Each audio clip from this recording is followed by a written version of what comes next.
everybody, and thank you so much for joining me for today's video. In this one, I am going to be hacking the very well known and very well loved Sicily Slip Dress pattern by Sewing Masin. Unless you've been living under a rock, you've probably seen this dress somewhere on your Instagram feed.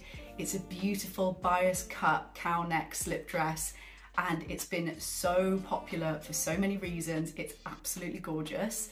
And today I am going to be hacking it big style to try and combine the two different views on the pattern, so the skinny strap version and the wider strap version, to give sort of an asymmetric style. I'm not sure if this is going to work because I've not seen it done before, but I'm going to cheat a little bit and use a jersey fabric so it's a bit more forgiving. I haven't drafted this or tried this or toiled this before I filmed this video, so I am literally taking you through the whole process from start to finish. And hopefully by the end of it, we will get the dress that I'm after, but we shall see. I have a sketch of what I mean, so it makes a little bit more sense. So I'll show you that in just a minute, and then I'll show you my fabric and everything else, and we will get making the Sicily slip dress hack. My drawing skills are not the best, but hopefully this sketch gives you a much better idea of what I mean. So this is what I'm aiming for with this hack, to create a dress with this asymmetric neckline, skinny strap this side, wider strap this side, and then a midi length fitted skirt, because I'm using a jersey fabric, so I think that'll suit the fabric a lot better. So luckily with this, I've already got a view A printed out, so I don't have to do that again. I'm just going to alter the one that I've got and trace it. But I do need to stick together view B because I haven't actually made view B before. So I've just printed that. I'm only putting together the bodice because it's going to be on a jersey. It's going to have a very different fitting skirt. So I'm just going to concentrate on the bodice for a minute. Okay, so view B is all cut out. I don't think I'm going to be able to do this way. I've just laid kind of where the armhole is over the top, and they're sitting in completely different places. So the only way I can make this work, I think, is if I cut the facings out separately.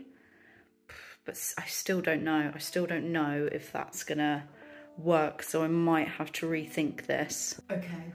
I'm coming to terms with the fact that I think that this might be impossible. I have laid the bodices out on each other, and they are obviously very different in length and the way that they're put together, and I think they might be a little bit too different. So with view A, obviously you've got a strap. With view B, the shoulder part is kind of like built in, and the cows sit at different heights as well. I really don't know. I don't get it at all. I thought this was going to be really simple, and it's really not. Right, so the only way I think this is going to work is I am going to have to slash the facing line and have a seam there. I cannot figure out for the life of me how to do it any other way. So what I've done is I've laid view A over the top. So I've just brought it down to where that starts and just kind of matched this armhole here. So this is my new bodice pattern piece. That's the top for view B, that's the top for view A. Now, because it has got a straight edge here, I'm wondering if I can cut this on the fold. So I'm gonna give that a go and see if that works.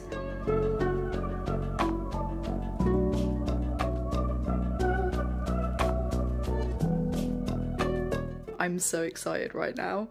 It worked. Like, I really didn't think that was gonna work. No idea what I'm gonna do going forward, because obviously cutting the bodice like that is gonna be quite difficult. But I think what I'm gonna do is, for the front, I am gonna cut a separate bodice piece, like to the waist, and then do a separate skirt. I think that's my best bet, which is fine. I don't mind having a seam here anyway. I wanna make this bit here a little bit longer.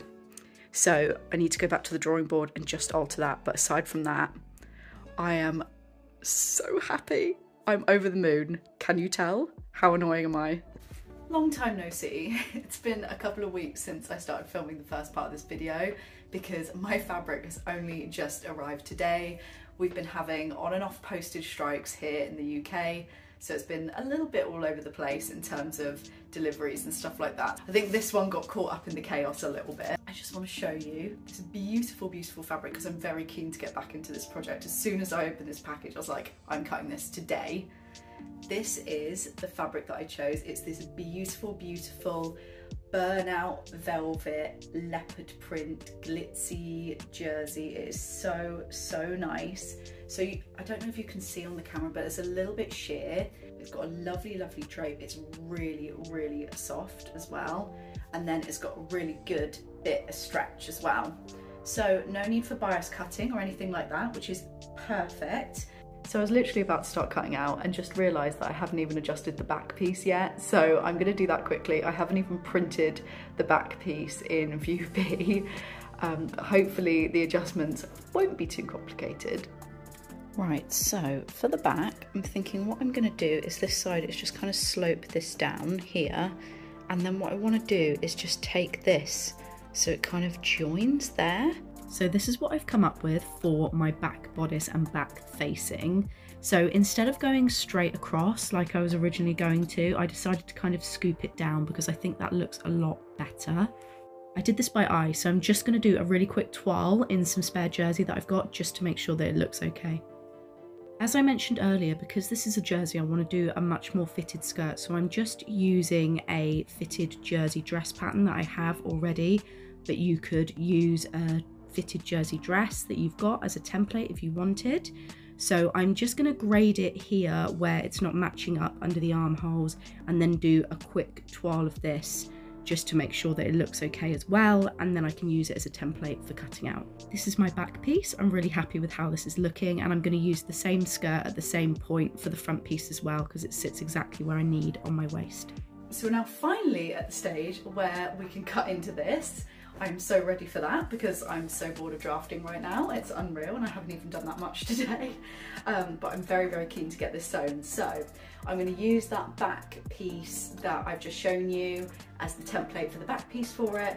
And then I will use the regular skirt piece that I showed you and the regular front bodice piece, and then just sew them together in the middle. So there will be a little seam, but I think with this, it's not going to be noticeable. But yeah, let's go do it.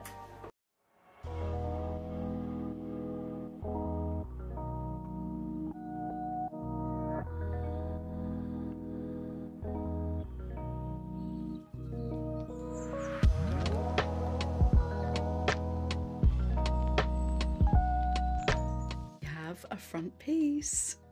Okay, so now I'm going to go back to the instructions and follow half of view A, half of view B, and try and put this together. This is my little setup for sewing with stretch fabric. I always use a walking foot and these needles here too. I also use a zigzag stitch. My standard setup is 2.5, 2.5. I find that works best, but I'm going to find a scrap of this fabric and do some practicing anyway. Bit hard to see, especially now I'm losing the light, but that worked out well, so let's get sewing. The first step is pretty simple, and it's actually the same on both, so it's just hemming the facing basically. So I'm going to do that quickly because it's straightforward.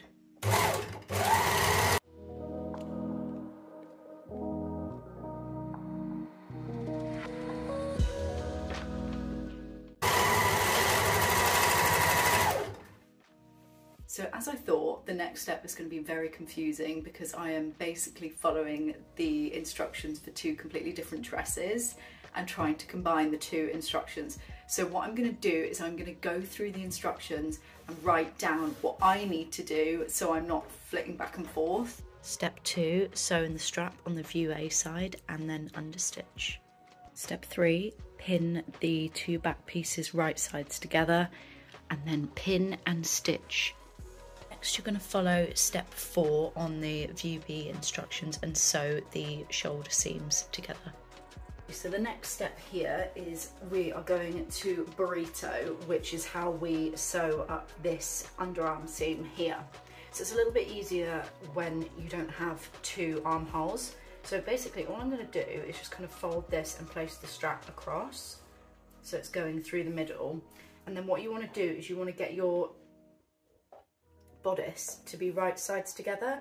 So you pull the bottom bodice piece from underneath and then you're going to clip round there, so making sure that you tuck everything in so it's out of the way when you sew. So on this side where you've got a little bit more fabric going on, make sure that's all tucked in tightly, and again bring the right sides together.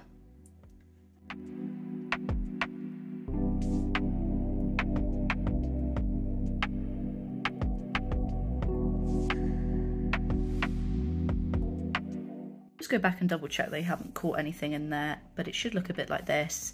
And then take it to your machine and get it sewn together.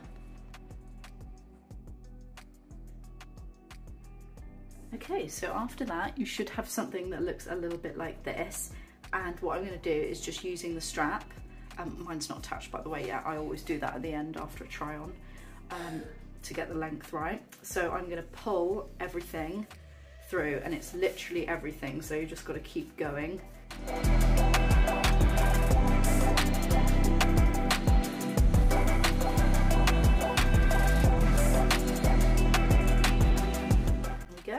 Easy as that, and you've got a really, really neat armhole now. Step is just inserting the strap at the back. So I've just put it through the little gap here, and then I'm going to sew this underarm seam together, facings and shell, right sides together. I'm going to do this bit here on the overlocker and then just sew on the machine across here, just in case I need to adjust my straps at any point. And then the final step is sewing those side seams together, including the facings all the way down, and then hem your dress. Okay, here she is, the final asymmetric Sicily dress. What do we think? I am obsessed with this, and I'm going to say obsessed a lot, so I apologise in advance. I love this asymmetric neckline. It's so different. So the length I've gone for is pretty much a maxi length. It's my favourite length on a dress. I think it's so elegant. And as you can see, I've added some feathers for extra glamour, but I definitely need some more because it's not enough of a statement in my opinion. This fabric is so nice.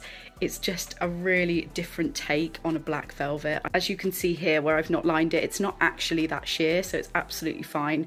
I've just got some black shorts on and a black bra, and you can't see them, so I'm pretty happy with that and happy that I didn't have to fully line it. I've got some annoying lumps in the side seams just kind of going over my hips, so what I tend to do when I get this on jersey and bias cut dresses is I will unpick it, hang it over my mannequin and then repin it, and it normally tends to get rid of these lumps. I also absolutely love how this looks off the shoulder as well. It's really, really glamorous and comfortable. I am so obsessed with this dress. I'm so glad this worked. It's so cute. How exciting, it worked. An asymmetric Sicily dress is possible after all. Let me know what you think down below. Are you gonna have a go at this hack yourself? I would love to know. If you did enjoy today's video and you want to see more hacks of your favourite patterns, let me know down in the comments and I will get some prepared and done for you. But that's everything from me today. Thank you so much for watching, and I will see you in my next one. Bye, happy sewing.